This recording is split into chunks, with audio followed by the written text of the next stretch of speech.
حضرت عوف بن مالک رضی اللہ عنہ سے روایت ہے کہ میں غزوہ تبوک کے موقع پر نبی کریم صلی اللہ علیہ وسلم کی خدمت میں حاضر ہوا۔ آپ اس وقت چمڑے کے خیمے میں تشریف فرما تھے۔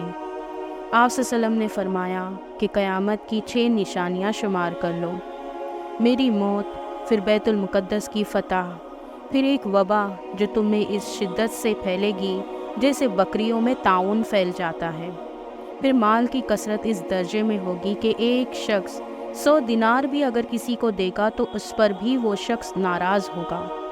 پھر فتنہ اتنا تباہ کن عام ہوگا کہ عرب کا کوئی گھر باقی نہ رہے گا جو اس کی لپیٹ میں نہ آ گیا ہو، پھر صلح جو تمہارے اور بنی اسور نصارۂ روم کے درمیان ہوں گی، لیکن وہ دغا کریں گے اور ایک عظیم لشکر کے ساتھ تم پر چڑھائی کریں گے، اس میں 80 جھنڈے ہوں گے اور ہر جھنڈے کے ماتحت 12,000 فوج ہوگی، یعنی 9,60,000 فوج سے وہ تم پر حملہ آور ہوں گے۔ صحیح بخاری، حدیث نمبر 3176۔